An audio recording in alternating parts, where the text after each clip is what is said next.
The Last Leaves of Autumn, a sleep story of letting go. Join us for a quiet evening of reflection, watching the last, most brilliant leaves of autumn take their final graceful dance to the ground. This isn't a story of loss, but of the profound beauty in transition, and the deep peace that comes from gently letting go. In the softening light of a late autumn evening, a woman named Alara sits in her favorite chair by the window, a chair that has held her through countless seasons and moods. The room around her breathes with warmth. A lamp in the corner casts a gentle amber glow that pools on the worn wooden floor, and in her hands she cradles a mug of chamomile tea, its steam rising in delicate spirals that disappear into the cooler air near the glass. Outside, the world is preparing for its great rest.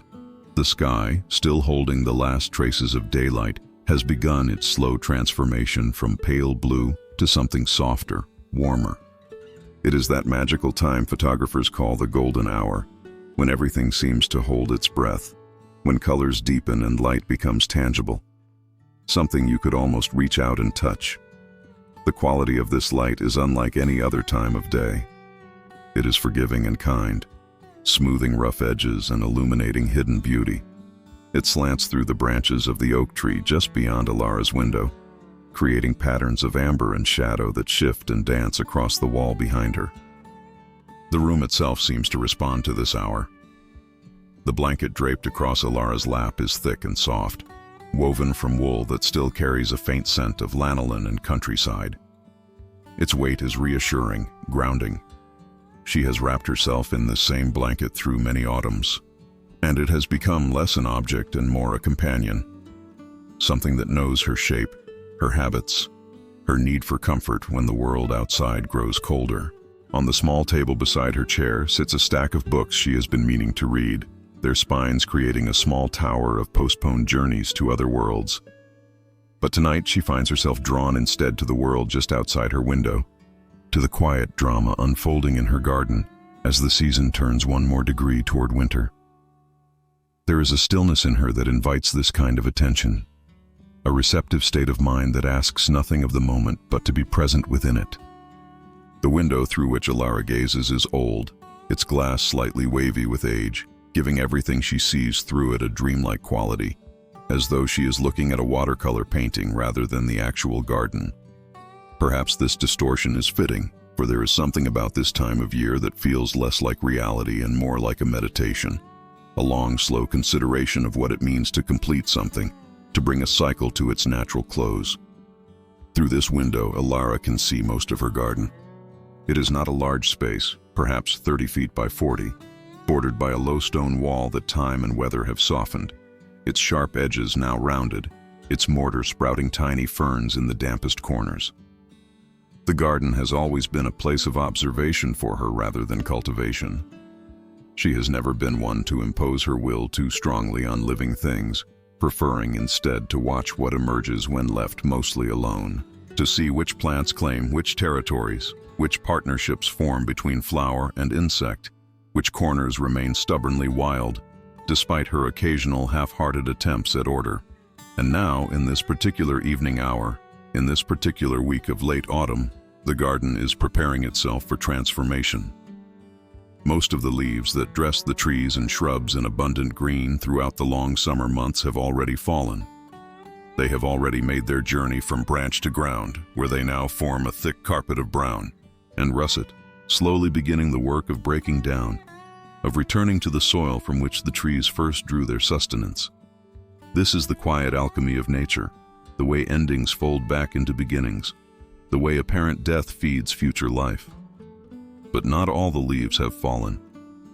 A few remain, and it is these persistent ones that have captured Alara's attention this evening. They are the dancers who linger after the ball has ended, the colors that refuse to fade entirely into winter's grayscale palette. And they are magnificent in their determined beauty, made even more striking by their rarity. Where once the branches held thousands of leaves in a dense canopy that turned the garden into a cave of green shade, now perhaps only dozens remain, scattered across the oak's dark limbs like ornaments, like prayers, like the last notes of a song played softly into silence. Alara takes a slow sip of her tea. It has cooled to the perfect temperature, no longer too hot to drink, but still warm enough to send a gentle heat down her throat and into her chest. The chamomile's mild, apple-like sweetness mingles with honey she stirred in earlier, and the combination creates a sensation of comfort so complete it feels almost medicinal, as though this simple drink could cure any small sadness, soothe any minor worry. She lets her gaze soften, not focusing on any one thing, but taking in the whole scene with a kind of receptive attention. This is a skill she has cultivated over years of sitting in this chair, watching this garden. It is the opposite of analysis, the opposite of naming and categorizing. It is instead a way of seeing that honors the thing seen, that allows it to exist without her needing to capture or define it. In this softened state of observation, she notices things she might otherwise miss. The way the light pools in certain places as if it has weight. The subtle gradations of color in what might first appear to be uniformly gray tree bark. The almost imperceptible movements of branches responding to breezes too gentle for her to feel through the glass. The air temperature has been dropping steadily since mid-afternoon, and now, as evening settles in, there is a crispness to the light itself, as if the coolness has a visible quality. Ilara can see it in the way the shadows have grown sharper, the way the remaining light seems to hold itself with more clarity, less diffusion. This is the air that asks for sweaters and warm drinks, for fires and fireplaces and blankets pulled up to chins. It is the air that reminds the body of its own warmth, making one grateful for the miracle of maintained temperature, of blood moving through veins, of lungs drawing in and releasing breath in their steady, faithful rhythm. The garden spreads before Ilara like a beloved story she has read many times but never tires of. Each season adds new chapters, new details to notice. But this time of year, this transition from autumn into the threshold of winter, has always moved her in ways she finds difficult to articulate. There is something about the combination of beauty and diminishment, abundance and scarcity, that speaks to a truth she feels deeply, but can rarely name. The oak tree dominates the view from her window. It is old, perhaps 80 years, perhaps more. Its trunk is broad and textured, the bark deeply furrowed, creating patterns that, if you look at them long enough, begin to resemble maps of rivers seen from above, or the delicate branching of neural pathways in a brain. The tree has stood through countless storms and seasons, has provided shade for generations of people and shelter for generations of birds. Its roots, invisible beneath the soil, spread wide and deep, a mirror image of the branch structure above, drawing water and nutrients from depths she can only imagine. Right now, in this particular moment, the oak stands in a state between fullness and emptiness. Its branches, so intricate in their branching and rebranching, are mostly bare. She can trace their lines easily now, can see the architecture of the tree in a way that is impossible when the leaves create their dense screen. There is a mathematical quality to the branching pattern, each division following some invisible rule that creates both perfect symmetry and organic irregularity. The branches reach upward and outward in a gesture that seems both hopeful and resigned, like hands held up to catch rain or to wave goodbye. Against these dark branches, the remaining leaves stand out with an intensity that almost hurts to look at. They are the color of fire, of sunset, of transformation itself. Some are a deep burnt amber, so dark they appear almost brown, but with an inner warmth that reveals itself when the light catches them just right. Others are a vibrant crimson, the red of ripe apples and autumn berries, a red that speaks of ripeness and completion. A few are still yellow, but not the soft yellow of spring flowers. This is yellow gold, the color of butter and honey and late afternoon light, rich and saturated, and somehow solid-looking despite its brightness. Each leaf, from this distance, appears as a small flame attached to the tree, and like flames, they move in response to forces Ilara cannot directly see. The wind, which has been gentle all day, continues its patient work, flowing through the garden in invisible currents. She watches as a leaf on one of the oak's lower branches begins to tremble. At first, the movement is so slight she wonders if she has imagined it. A trick of her own breathing perhaps, or a momentary loss of focus. But no, The leaf is definitely moving, quivering with a delicate persistence that reminds her of a bird's wing held still in flight, vibrating with contained energy. The light at this hour has a particular quality that painters have spent lifetimes trying to capture. It is warm without being harsh, golden without being garish.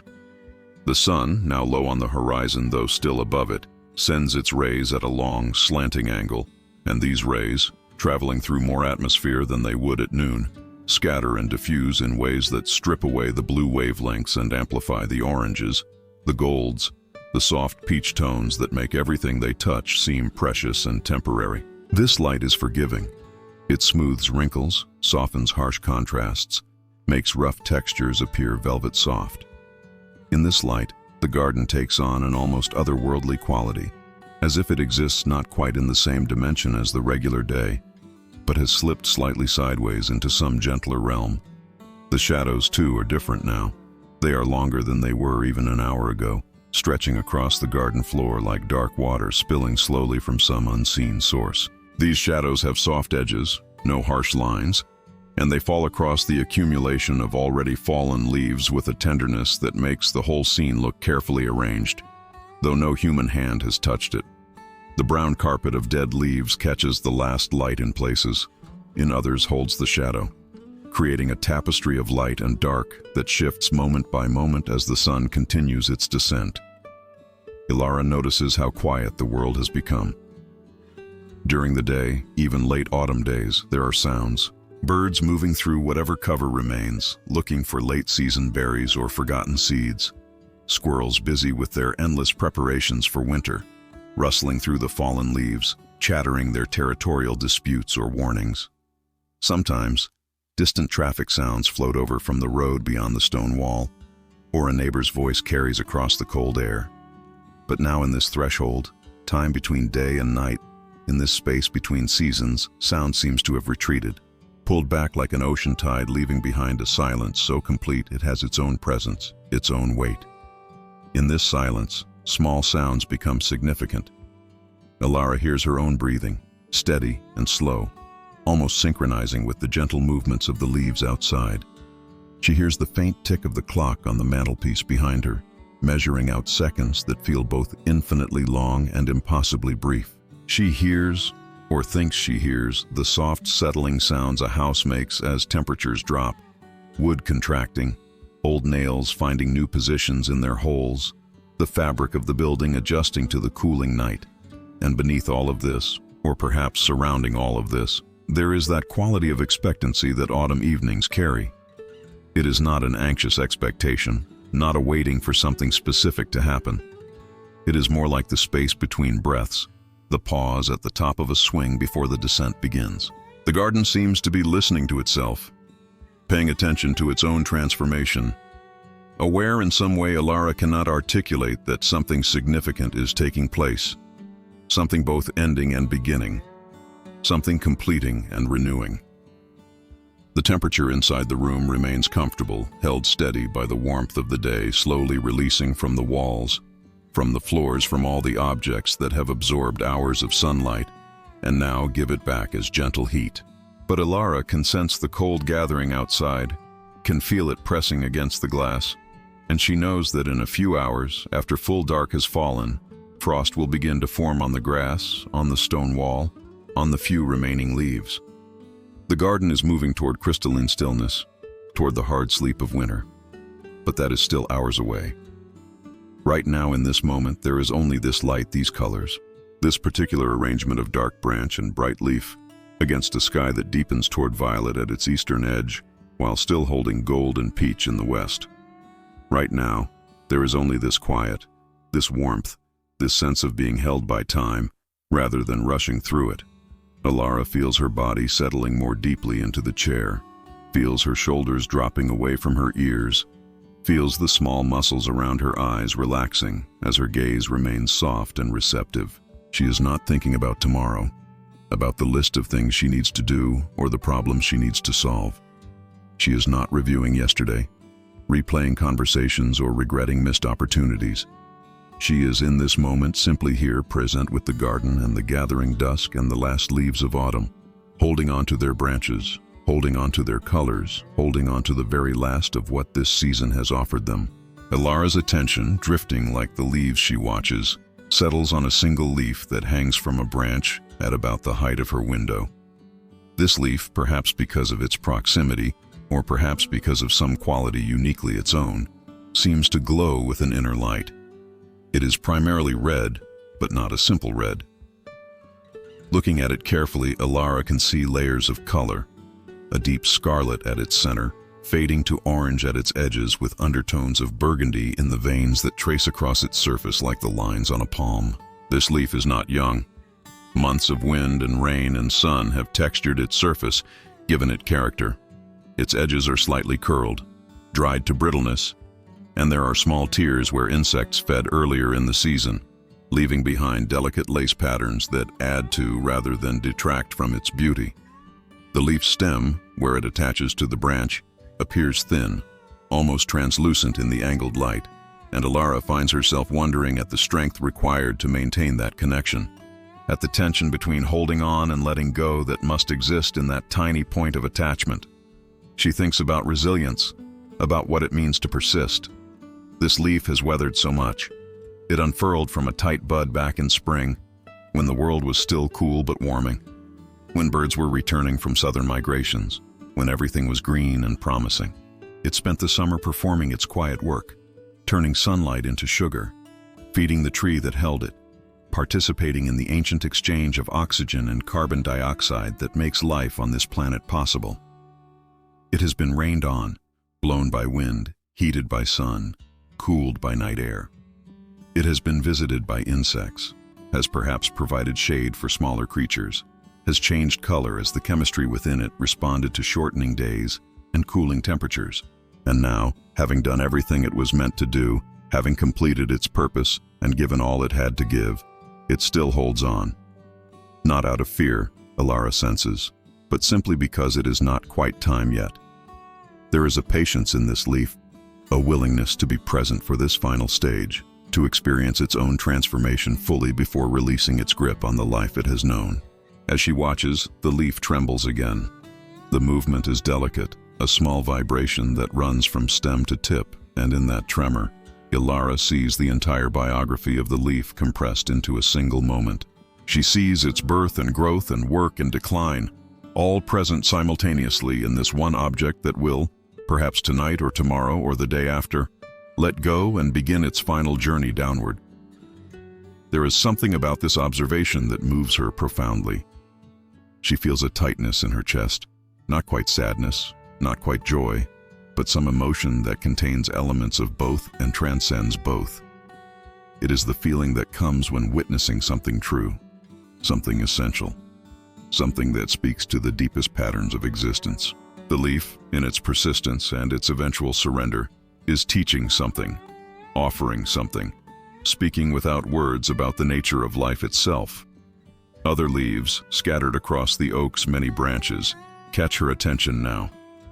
Each one has its own color, its own texture, its own degree of attachment to the tree. Some hang straight down, already mostly disconnected, held by the merest thread, waiting only for the next breeze to complete their release. Others angle outward, still holding their shape, still maintaining some of the spring tension that once kept them horizontal to catch maximum sunlight. A few, remarkably, still show hints of green at their stems, as if some part of them has not yet received the message that summer is over, that it is time to rest. The colors represented in these few remaining leaves seem somehow more intense, more precious, than when the tree was fully clothed. Perhaps it is the contrast with the dark branches, or perhaps it is the quality of the light at this hour, or perhaps it is simply the effect of scarcity. What we have in abundance we often overlook. What remains when abundance has passed becomes treasured. Each leaf now is singular, irreplaceable, worthy of individual attention and appreciation. Ilara notices how the breeze moves through the tree in waves. It does not blow constantly but comes in gentle surges, like the breath of some vast invisible being. When a surge arrives, all the remaining leaves respond together, trembling, swaying, engaging in a dance so subtle it requires focused attention to perceive. They move not in unison exactly, but in relationship to each other. each one's movement influencing its neighbors, creating a ripple effect that flows through the tree like water flowing through a stream. She finds herself beginning to breathe in rhythm with these waves of wind, her inhalations matching the moments when the breeze picks up, her exhalations matching the pauses in between. This synchronization happens without conscious decision, her body naturally aligning itself with the pattern it perceives, finding a rhythm that connects her, sitting warm and safe inside, with the living, changing world outside her window. The light continues to deepen, the gold becoming richer, the shadows lengthening by slow degrees. The quality of illumination changes subtly, taking on a more intense warmth, as if the sun is giving everything it has in these final minutes before it slides below the horizon. The leaves catch this changing light and seem to glow from within, as if they have stored up all the sunlight they have ever received and are now releasing it in one final brilliant display. There is something ceremonial about this hour, something that feels like a blessing or a farewell. The day is ending, yes, but not in the way that winter days end, abruptly, with a kind of finality. This ending has grace. It unfolds slowly, giving everything time to adjust, to prepare, to say whatever needs to be said before the darkness comes. And the leaves, these last few leaves, seem to understand this. They are not rushing. They are not anxious. They are simply here, present, vibrant, holding their beauty with a kind of dignity that teaches something about how to approach endings. Ilara realizes that she has been holding some tension in her body without knowing it, some bracing against the inevitable, some resistance to the fact that things change and seasons turn and nothing remains as it was. But sitting here, watching these leaves in their patient persistence and their approaching release, she feels that tension beginning to soften. Her shoulders drop a little lower. Her jaw, which she now notices was clenched, relaxes. Her breath deepens, each inhalation filling her lungs more completely, each exhalation releasing a little more of whatever she has been unconsciously holding. The room around her seems to participate in this softening.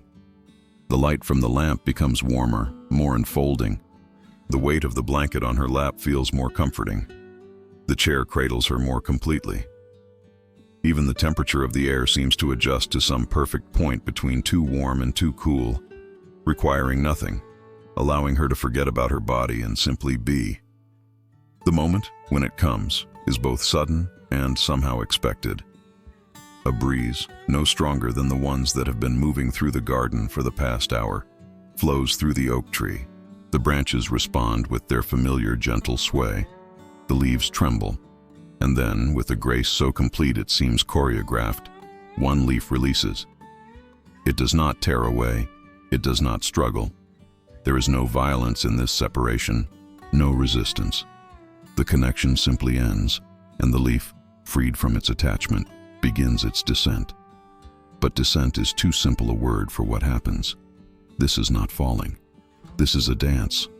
The leaf, that beautiful red gold leaf that Ilara has been watching, tilts as it releases, catching the air beneath it. It spirals, turning slowly around some invisible axis, each rotation revealing a different facet of its color, showing first its upper surface with its deep scarlet, then its paler underside, then its edge where the red fades to orange gold. It moves not straight down but in a path that curves and winds, as if reluctant to reach the ground too quickly, as if savoring these final moments of movement through air. As it spirals, it catches the low-angled light, and for a moment, it seems to glow from within, to become translucent. And Ilara can see the intricate network of veins that structure it, can see how these veins branch and rebranch in patterns that mirror the branching of the tree itself, patterns that mirror the way rivers split into tributaries, the way blood vessels branch through a body, the way all of life seems to organize itself in these fractaling, self-similar patterns that repeat at every scale. The leaf moves through space that seems suddenly visible, as if its motion through the air creates a path that Ilara can trace, as if it is drawing a line from branch to ground, marking its passage, leaving behind some record of its final journey. She holds her breath, not wanting to miss any part of this moment, not wanting to look away even for the fraction of a second it would take to blink. Other leaves, as if responding to some signal, some permission granted by the first leaf's release, begin to let go as well. Not all at once, not in a sudden cascade, but gradually, gently, one after another, creating a slow procession of descent. Each leaf follows its own path. Some spiral like the first. Others flutter, catching updrafts and downdrafts, rising briefly before continuing their fall. A few simply drop, too heavy or too still to catch the air, but even these fall with a certain grace, a certain acceptance. The air becomes full of movement, full of color and motion. It is like watching snow fall, but instead of white, there are these brilliant reds and golds and ambers, these warm colors that seem to heat the very air they move through. It is like watching a flock of birds in flight, but slower, gentler, each individual moving independently, yet part of a larger pattern, a larger choreography. Ilara's heart, she realizes, has opened in response to this display. There is a fullness in her chest, an expansion, as if some barrier she did not know she was maintaining has suddenly dissolved.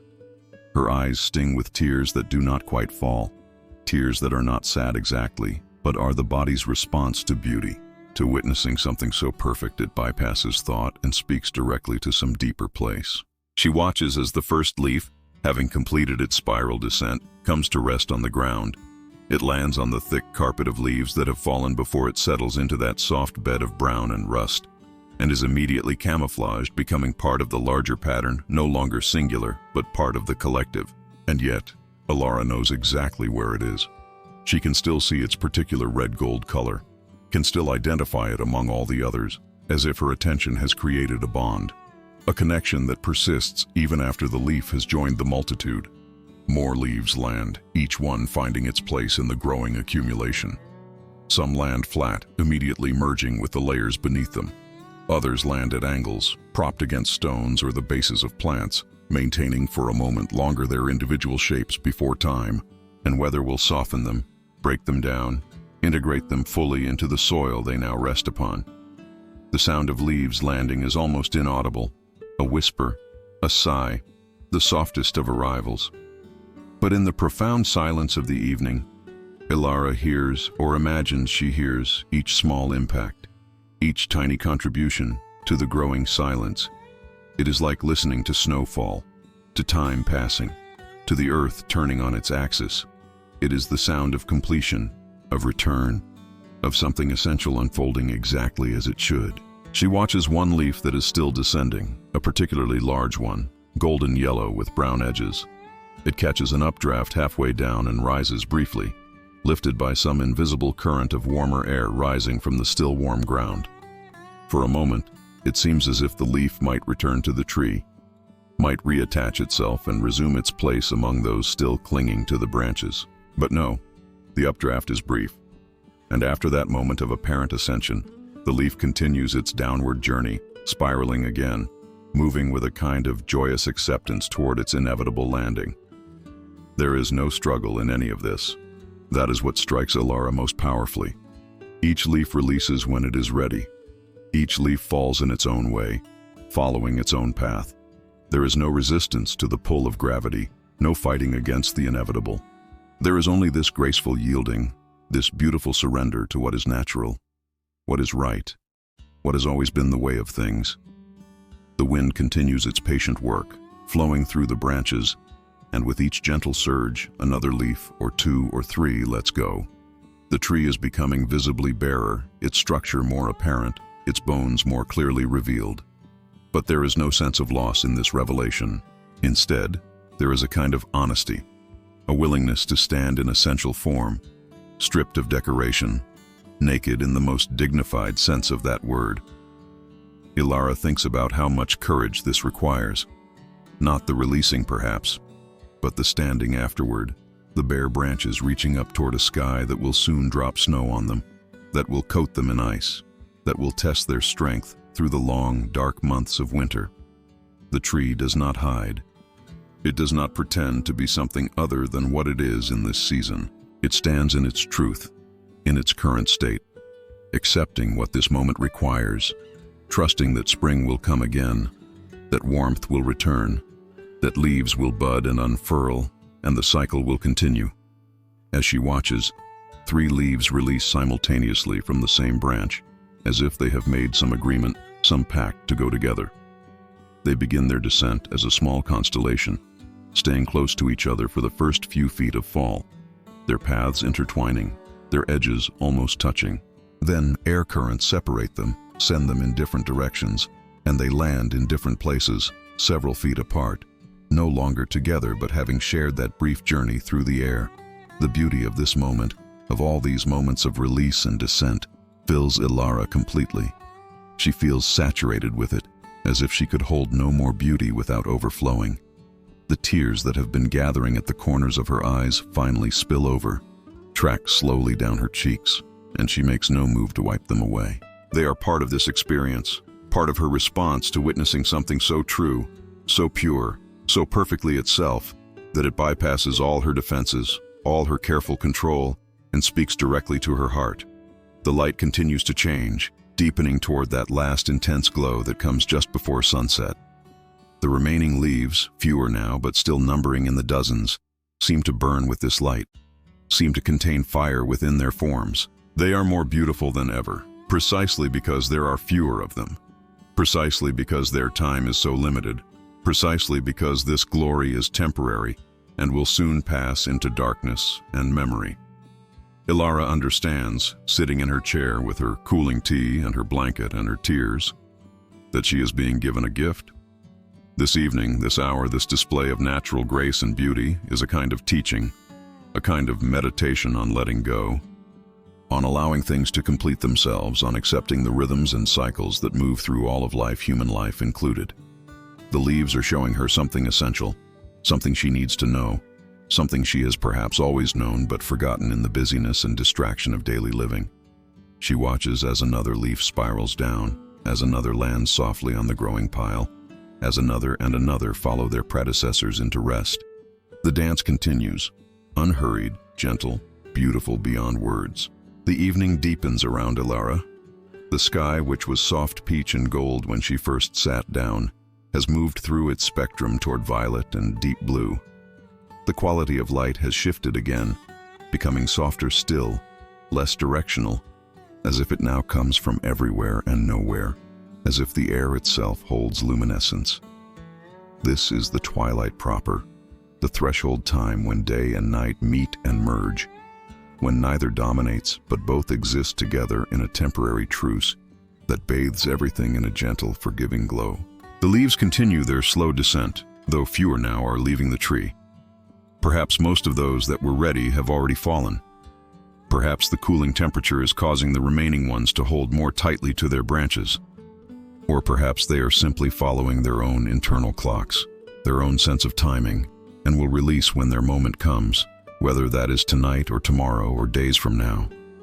As Ilara watches the leaves fall and settle, watches the oak tree gradually reveal more of its essential structure, her mind begins to move into reflection, begins to make connections between what she is observing and what she knows of life, of change, of the necessity and difficulty of letting go.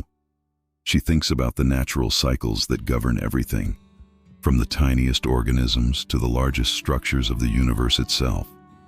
Everything moves in rhythms. Seasons change, tides rise and fall. Days turn to nights and back again.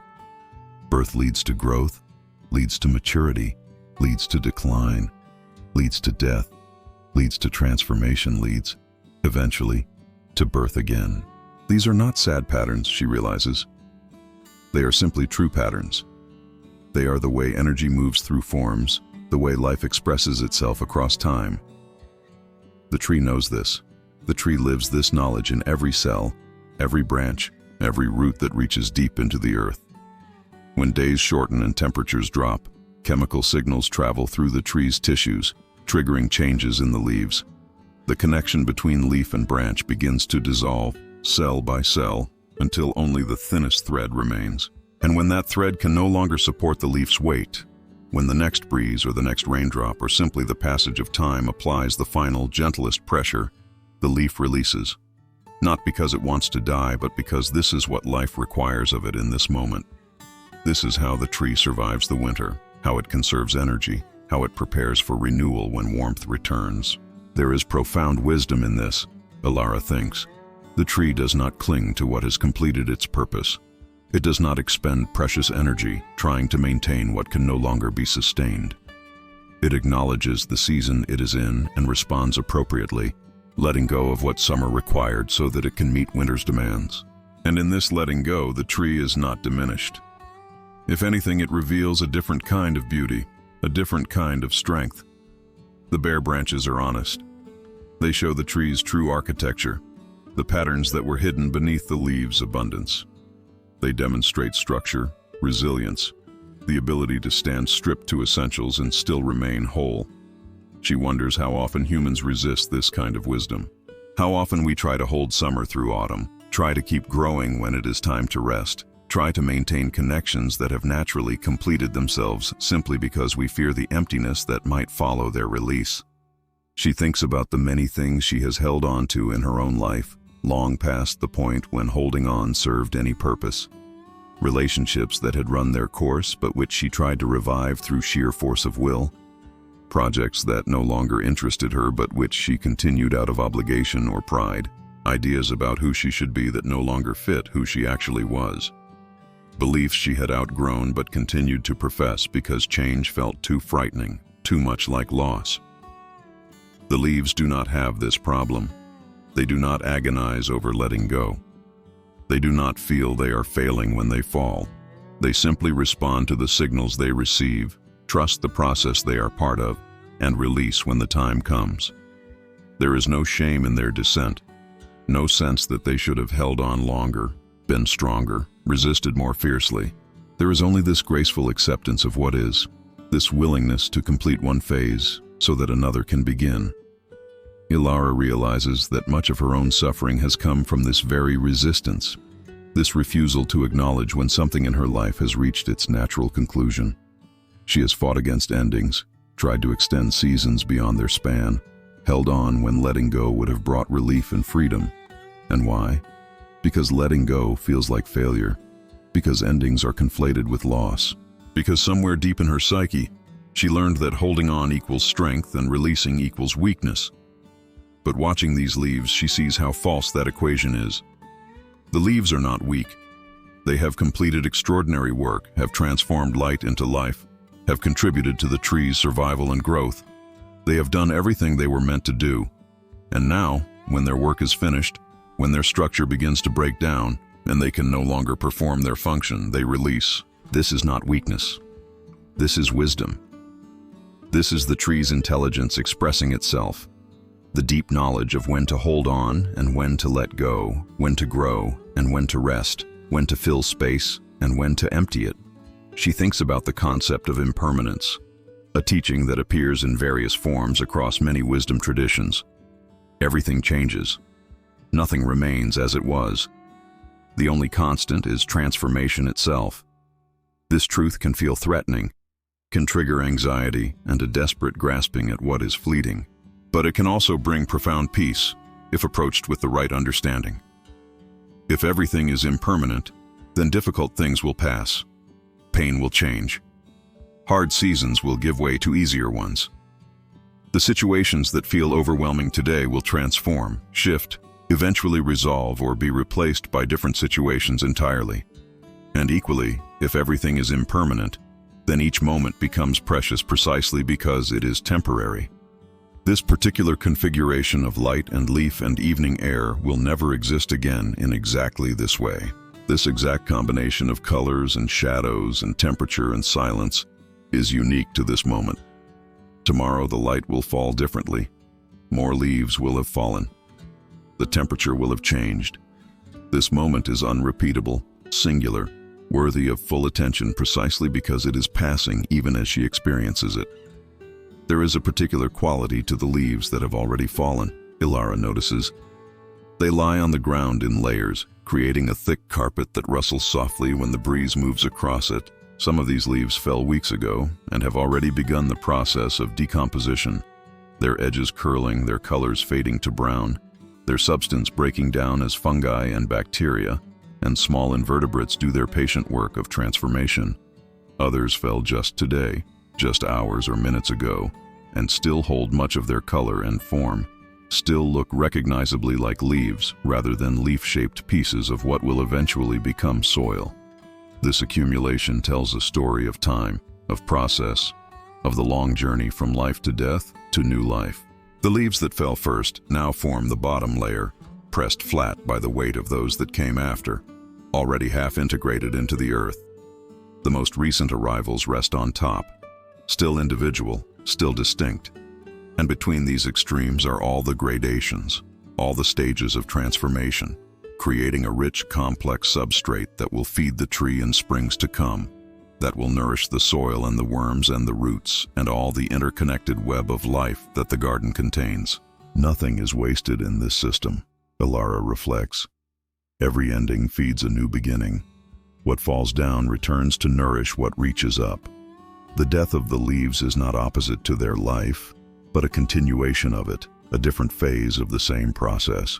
They are not finished when they fall. They are transformed, changed in form and function, but still participating in the life of the tree, still giving what they have to give, just in a different way. She wonders what it would mean to approach her own life with this understanding. To see endings not as failures, but as completions. To recognize when something has finished its phase and allow it to transform into whatever comes next.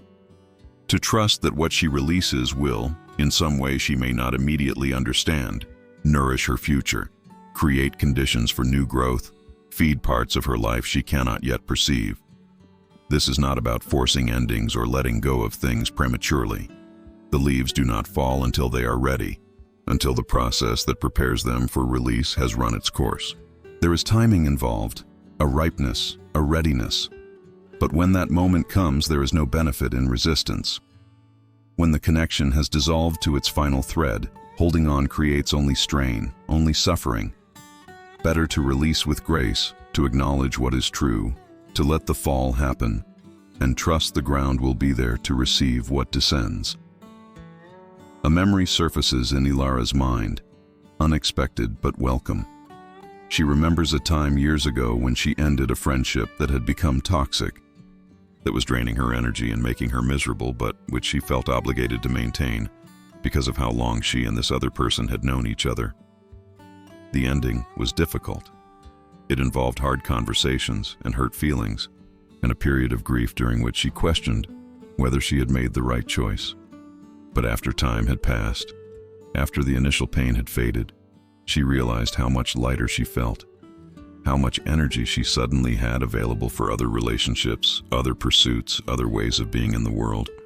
The ending, as painful as it was, had created space, and into that space, gradually, new things had grown. She sees this pattern repeated throughout her life when she looks for it. Jobs she left that she thought defined her, but which, once left behind, allowed her to discover work that actually suited her talents and temperament. Beliefs she released that had been constraining her understanding, limiting her compassion, keeping her small and fearful.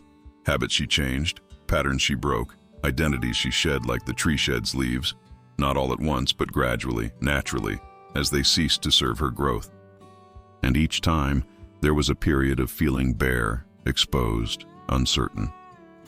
The space between letting go and whatever came next was often uncomfortable. It required faith that something would emerge, that the emptiness was temporary, that spring follows winter as surely as winter follows autumn. But looking back, she can see that those periods of bareness, of not knowing who she was or what came next, were often the times when the deepest transformation occurred, when roots grew stronger even if nothing was visible above ground, when the essential structure of her life became clearer, because the decorative elements had fallen away. The oak tree, standing now with perhaps half its leaves fallen, demonstrates this principle perfectly. It is in transition, moving from the fullness of autumn toward the emptiness of winter. It is neither one thing nor the other, but something in between, something that contains both, something that is becoming, and there is beauty in this in-between state, this liminal space. The tree is not ugly because it is half bare. It is interesting, complex, honest in a way that full summer foliage might obscure. Ilara realizes she is often most critical of herself during these transitional times, these moments when she is between identities or roles or phases of life. She judges herself for not being what she was, or for not yet being what she will become, not allowing herself to simply be in the process of transformation, to occupy that uncertain space with grace and patience.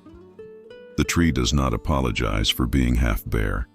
It simply stands as it is, in the state that this moment requires, trusting that this too is part of the cycle, that this too is necessary and right. Outside, the light has grown dimmer still. The sun has set, though Ilara did not notice the exact moment of its descent. The sky holds the memory of sunlight in bands of deep orange at the horizon, fading up through rose and lavender to the deep blue-violet of approaching night.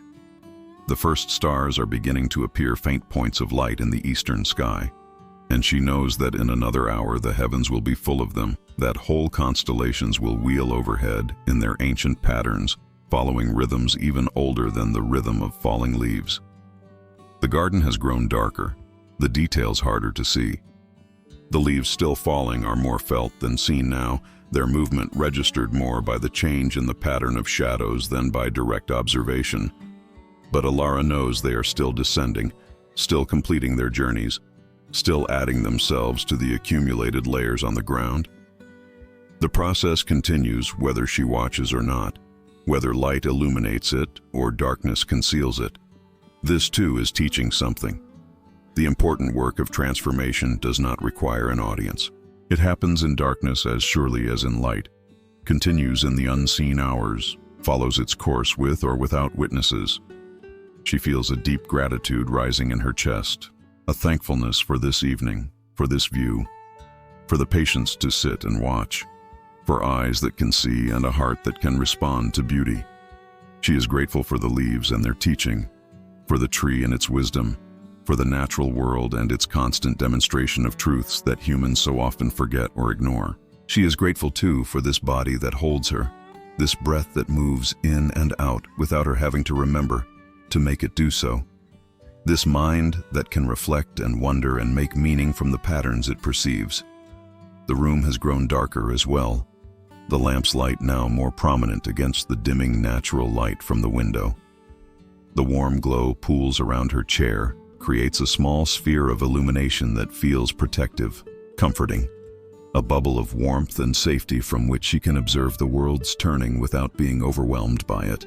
Her tea, long since gone cold, sits forgotten on the table beside her. The blanket has settled more heavily on her lap as her body has relaxed into stillness. She has been sitting here for more than an hour. She realizes, though it feels both longer and shorter than that, as if time has moved differently during this meditation, as if she has stepped outside the usual flow of minutes and hours into something more cyclical, more natural. The bare branches of the oak tree are now clearly visible against the darkening sky, their intricate patterns creating a delicate tracery that reminds Ilara of blood vessels, of river deltas seen from above, of the branching pathways of lightning frozen in mid-strike. With most of the leaves fallen, the tree's true architecture is revealed, and she finds herself marveling at the beauty of this structure, at the elegance of its design. The trunk rises strong and solid, its width testimony to decades of growth, of rings added year by year, of that slow, patient expansion that trees accomplish through their long lives. From this central column, the main branches emerge at angles that seem both mathematical and organic, following principles that engineers have studied and tried to replicate, but which nature accomplishes without thought or calculation. These primary branches divide into secondary branches, which divide again and again, each division following a similar pattern, but never exactly the same, creating a fractal complexity that the eye can follow endlessly without repetition or boredom. At the ends of the smallest branches, the final twigs reach outward in all directions, creating a spherical volume that, when the tree is fully leafed, forms the canopy. But now with that canopy mostly gone, these endpoints are visible, and Ilara can see how they trace the outer boundary of the tree's space, how they map the limits of its reach, how they define the volume of air and light that belongs to this particular oak. There is a starkness to this bare structure, but it is not a harsh starkness. It is honest, essential, true. The tree makes no pretense of being other than it is in this moment. It stands in its reality, its current state, without apology or shame.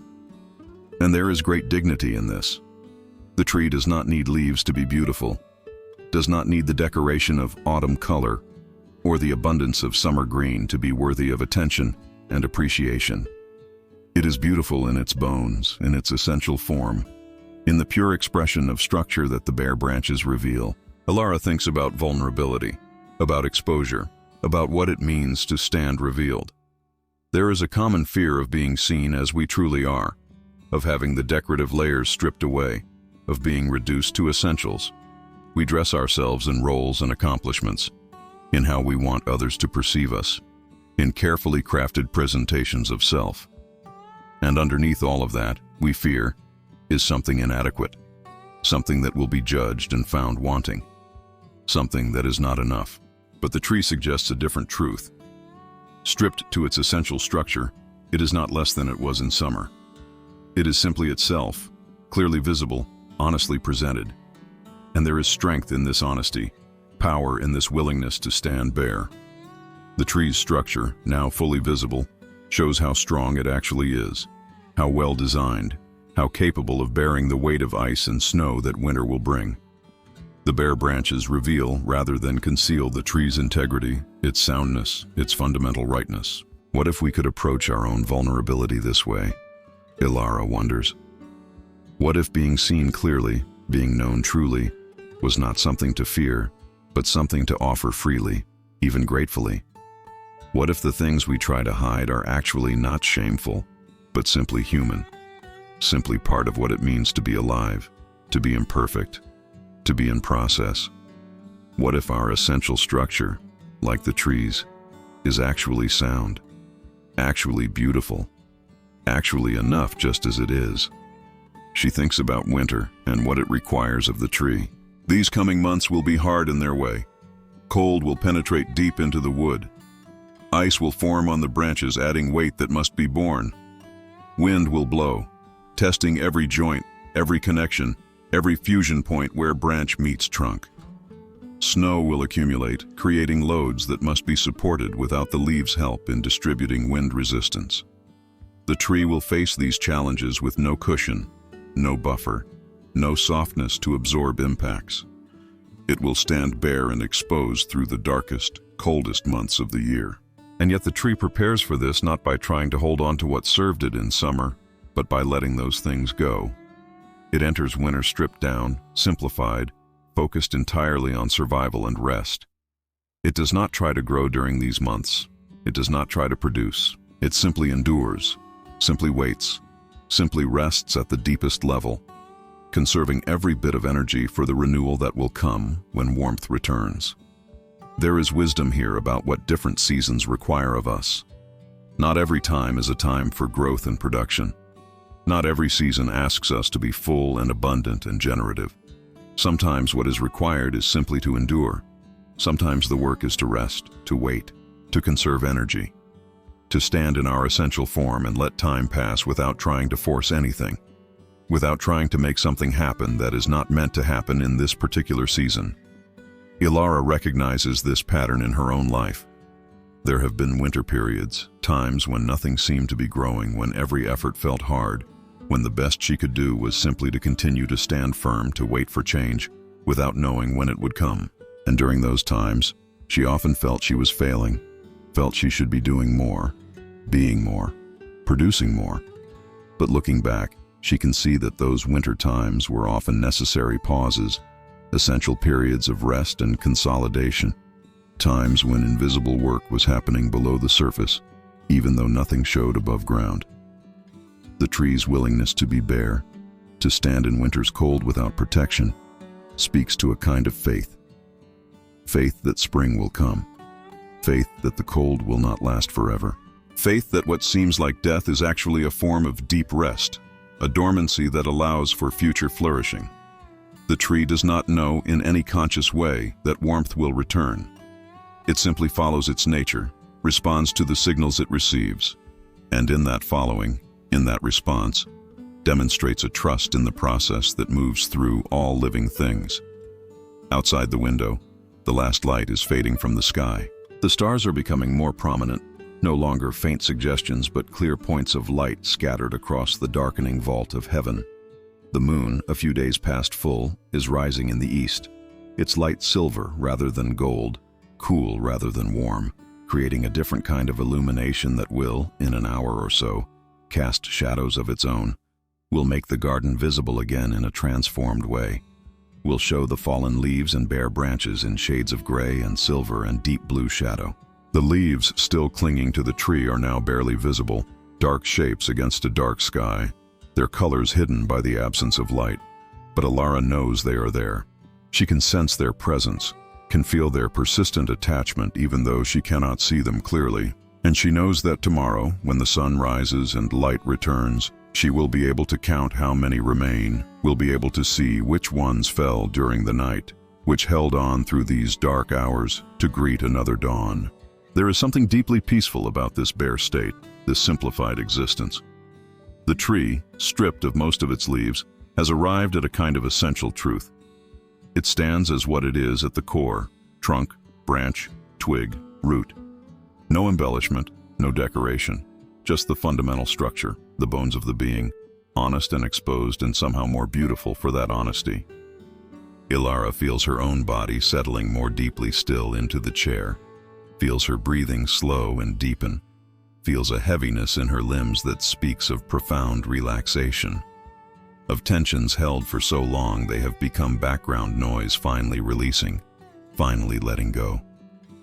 Her eyes, which have been focused on the garden for so long, begin to soften their focus, begin to see less with effort, and more with a kind of receptive awareness that requires nothing, seeks nothing, simply allows what is to be what is.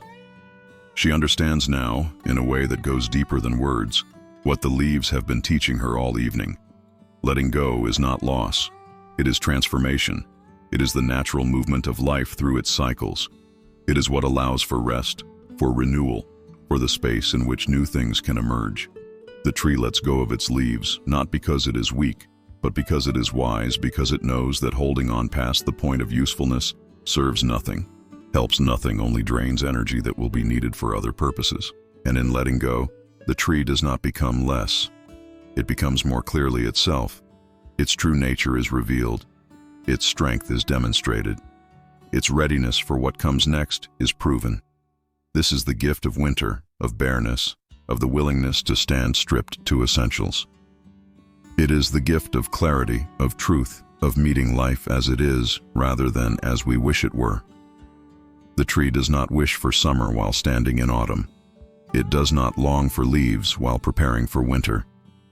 It is fully present to this moment, this season, this requirement, this truth. Ilara sits in her chair as the darkness deepens around her, as the garden outside becomes less a visible scene and more a felt presence, as the boundary between inside and outside, between self and world, seems to soften and blur. She feels held by this evening, by this experience, by the teaching that has been offered through the simple natural phenomenon of leaves falling from a tree. The room is quiet except for the soft ticking of the clock, the occasional settling sound of the house, her own gentle breathing. The lamp's warm light creates a small haven of illumination, but beyond its reach, shadows gather and deepen, not threatening but comforting, like a blanket, like the darkness that allows for sleep, like the necessary absence of stimulation that permits rest. She thinks about sleep itself, about what it requires, about what we must do to allow it to come. Sleep requires letting go. We cannot force ourselves to sleep, cannot will it into being through effort. We can only create conditions that invite it, that make it possible. We must let go of the day, release our grip on consciousness, allow our bodies and minds to relax into a state where we are no longer in control, no longer directing, no longer managing. We must trust that we will wake again, that this release is temporary, that giving ourselves over to unconsciousness is safe. This is a kind of faith, she realizes, not so different from the tree's faith in spring's return. We let go into sleep not knowing exactly what will happen during those hours, not knowing what we will dream, not knowing if we will rest deeply or lightly, not knowing how we will feel when we wake. But we do it anyway, night after night.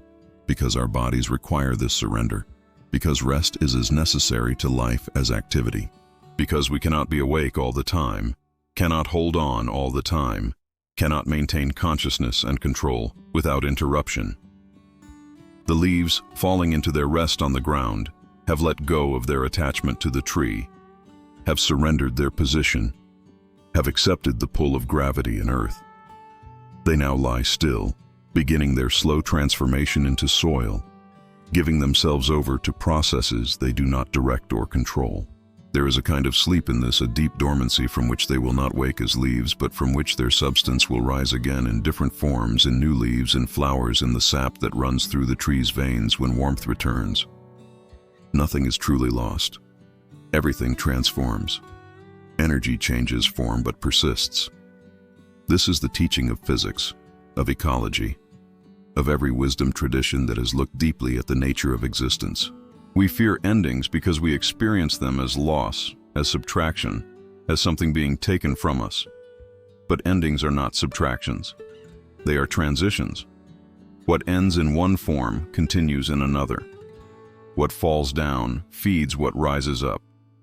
What appears to die creates conditions for new life. Ilara feels herself moving into a state similar to the garden state, a threshold place between waking and sleeping, between doing and being, between holding on and letting go. Her body has released almost all its tension now. Her muscles are soft, her joints loose, her breathing deep and slow. Her mind, which has been so active in observation and reflection, begins to quiet, to settle, to move towards stillness like water in a bowl that has stopped being stirred and gradually smooths to glass. She thinks in this drifting state about all the things she has been holding on to that she might perhaps be ready to release. Old hurts that she has carried for years, nursing them, rehearsing them, keeping them fresh when they could have faded into the background of memory. Ideas about how her life should be that conflict with how her life actually is, creating constant friction, constant dissatisfaction. Expectations of herself that were never realistic, that have only served to make her feel inadequate, that have prevented her from appreciating who she actually is rather than who she thinks she should be. What if she could let these things go the way the leaves let go? Not violently, not with dramatic gestures, but simply, naturally, when the time is right. What if she could feel that same readiness, that sense of completion, that recognition that the connection has dissolved to its final thread, and all that remains is to release, to fall, to trust that the ground will be there to receive her, that what looks like falling is actually a kind of grace, a kind of dance, a final beautiful movement before rest. The darkness outside is now complete. The moon, having risen higher, casts its silver light across the garden, and in this moonlight, Ilara can see the shapes of things transformed. The bare branches of the oak tree are silhouettes against the lighter sky, delicate and intricate. The fallen leaves on the ground create a textured surface that catches and holds moonlight in some places, shadows in others.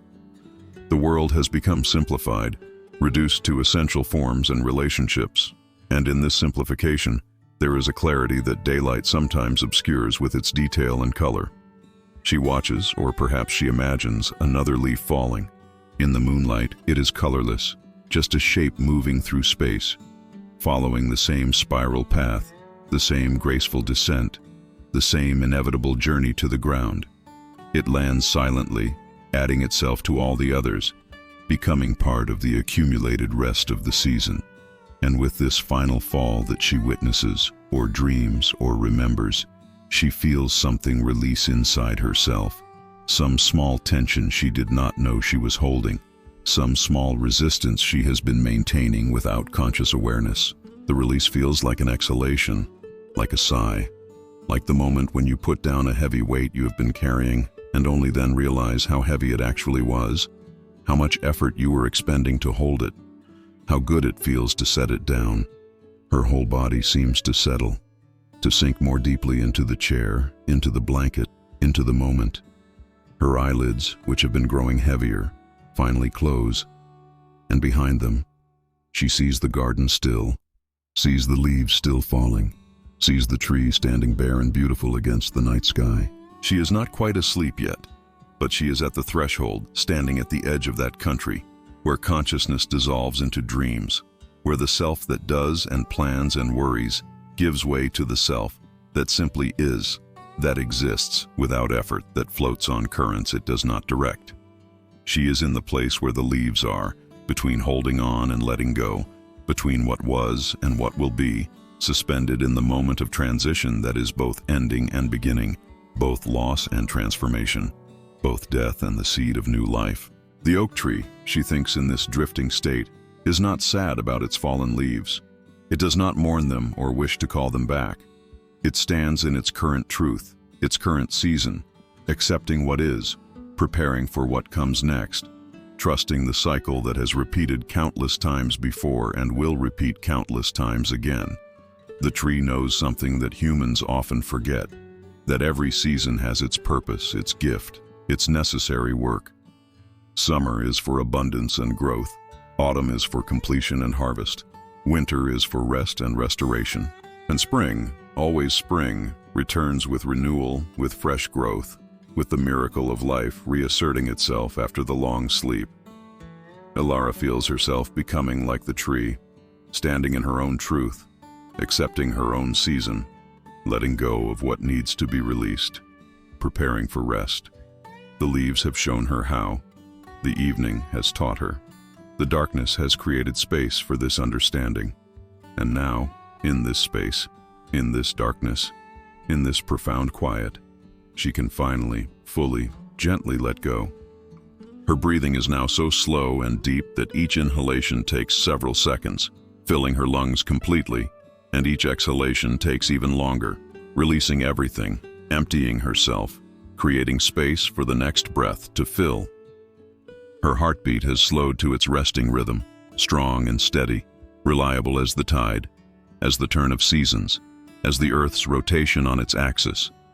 All the systems of her body have shifted into their night mode, their rest mode, their restoration mode. In her mind's eye, she sees the garden one more time. The oak tree stands bare and beautiful, its branches reaching up toward the star-filled sky, its roots reaching down into the dark earth. Between above and below, between sky and soil, the tree stands as a bridge, as a connection, as a demonstration of what it means to be alive in this world, in this moment, in this constantly changing, constantly transforming, constantly cycling dance of existence. The leaves rest on the ground, layer upon layer, some still holding their colors even in moonlight, others already browning, all of them doing the work they are meant to do now.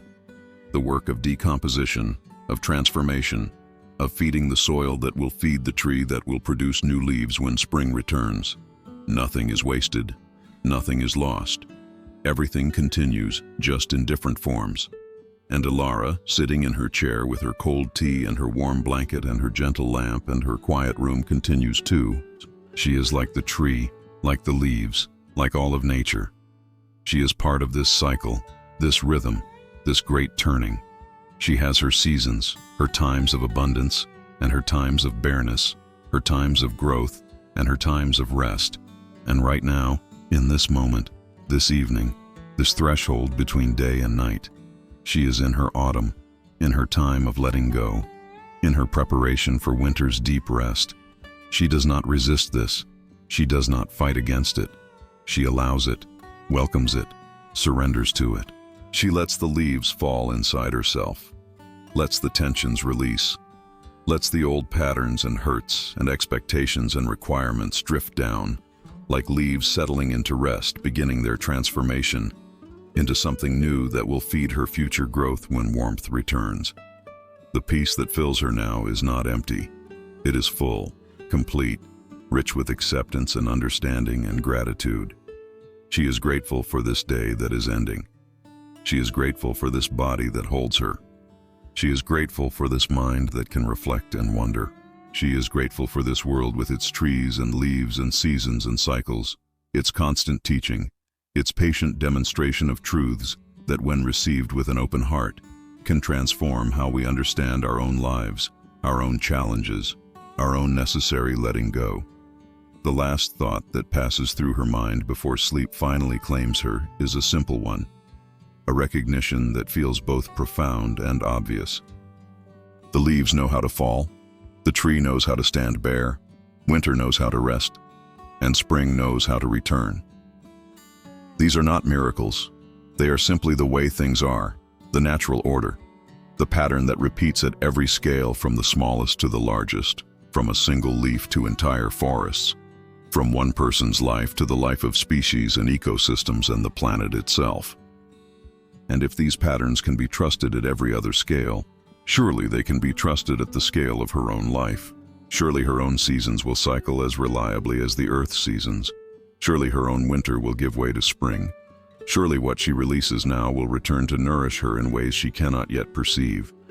Surely she is, like the tree, strong enough to stand bare, honest enough to accept her current truth, wise enough to trust the process even when she cannot see what comes next. With this final thought, this final release, Alara lets go completely. Her consciousness, which has been dimming gradually like the evening light, finally fades into darkness. Her breathing continues, slow and deep, but she is no longer aware of it. Her body rests in the chair, held and warm and safe, but she is no longer aware of that either. She has crossed the threshold, has let go of her grip on waking, has surrendered to sleep's embrace. And in the garden outside, the oak tree stands in moonlight, its remaining leaves catching silver light, its bare branches creating delicate patterns against the sky. One more leaf, then another, gently releases, spirals down through the cool night air, and comes to rest on the ground. The tree does not notice. The earth receives each leaf without comment. The moon shines on. The stars wheel in their ancient patterns. The world turns on its axis, carrying everything with it, moving through darkness toward dawn, through autumn toward winter, through ending toward the beginning that will surely come. Everything rests, everything waits, everything trusts the cycle. And in this trust, in this rest, in this willingness to let go and be held by the darkness, there is profound peace. There is completion. There is the deep, satisfying knowledge that this is right, this is good, this is exactly how it should be. The last leaves of autumn continue their dance through the night, falling when they are ready, resting where they land, beginning their transformation. The tree stands patient and strong, accepting the season, trusting the return, and all of nature, in its wisdom, demonstrates what it means to let go with grace, to rest with faith, to accept change as the only constant, and find peace in that acceptance. Sleep well, let go, trust the cycle. The ground is there to hold you. The darkness is safe. The morning will come. Everything transforms. Nothing is lost. You are held by rhythms older than memory, supported by patterns wiser than thought. Release your grip. Fall gently. Rest deeply. Winter is not death, but preparation. Emptiness is not loss, but space for renewal. Bareness is not weakness, but truth. The last leaves of autumn fall in the moonlight, beautiful in their descent, graceful in their surrender, teaching until the very end. And in their teaching, in their demonstration, in their patient trust in the process, they offer a gift to anyone willing to watch, to listen, to learn. The gift is this: letting go is not an ending. It is a transformation. It is natural. It is necessary. It is, in its own way, the beginning of something new. Rest now. The leaves have shown you how. The tree has demonstrated strength in bareness. The evening has wrapped you in its gentle darkness. The world continues its turning. And you, like everything that lives, are part of this great cycle, held by it, sustained by it, transformed by it. Let go. Fall gently. Trust.